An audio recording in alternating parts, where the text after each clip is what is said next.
So over the last 10 weeks, you've learned about beats and rhythms and pitches, tempo and timbre, and you've noticed that all of these elements of music are combined to create an infinite variety of musical textures. Normally, when we think of texture, we think of rough things like rock walls or tree bark, or smooth things like sanded wood or finely woven silk. In other words, things that you can feel with your fingers. But texture also applies to things you eat, whether it's crisp and sturdy gingerbread for a house or the fluffy frosting for an airy cake. Smells also have texture, from sharp blue cheese to the delicate smell of roses. So of course music has texture, from the brittle metallic sound of the harpsichord to the lush warm textures of a large choir. Texture reinforces the mood of the music and helps tell a story. Nature also combines different elements to create an enormous variety of textures, from the tufted softness of a duckling's down to the rough bark on a giant Douglas fir. And just like in music, each of those textures help different animals and plants in a variety of different ways. Here to tell us more is our friend Lucas Marin from the Hood Canal Salmon Center.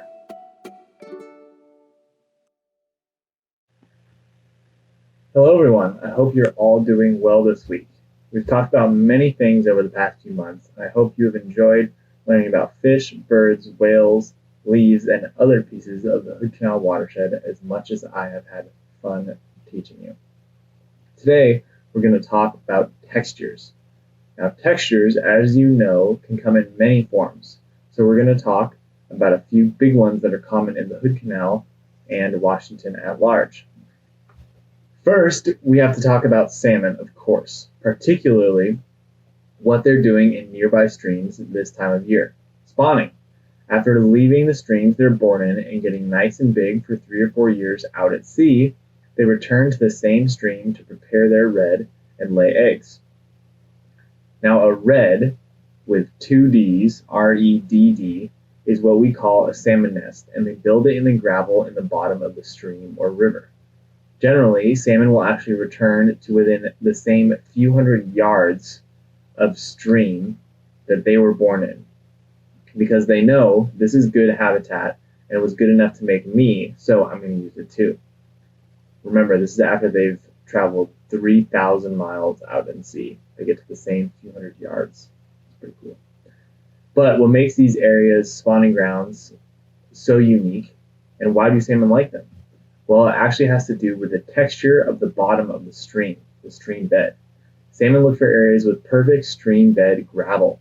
They find a stretch with gravel ranging from the size of a small bead, maybe, like a small coin, to the size of a big golf ball or like this weight. That kind of large cobble size. Once they find that stretch of stream with that perfect texture, that perfect gravel, they begin to use their tails to dig out a pit in the stream bed. There they lay their eggs, get them fertilized by a male, and bury them beneath the gravel. Finding these redds isn't too difficult, and for much of this season there are actually scientists going around the Hood Canal, walking streams, walking up rivers to count the amount of redds and project fish populations from that number that they count. We have to be very careful when we're searching for them, though, because stepping on these nests can kill an entire redd of eggs. Soon, these eggs will hatch into almond and then salmon fry. Once they're fried, they'll start to swim downstream and start the cycle all over again. But it wouldn't be possible without the perfect gravel texture. Another time I think about texture in the Hood Canal is when looking at tree bark. Specifically the bark of Douglas firs, western red cedars, and other large coniferous species. Many of these trees use texture as an adaptation to help them survive. These trees have extra thick bark that is so strong it can protect them from fire. The more common wildfires are in an area, the thicker these layers of bark grow on firs, cedar, and pine trees. Pretty cool, huh? Pretty smart, too. The texture of western red cedar bark, though, is even more important.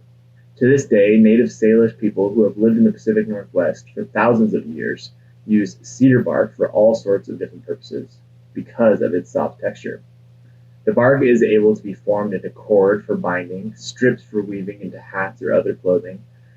They weave them into storage bags, like backpacks, some that can even hold water.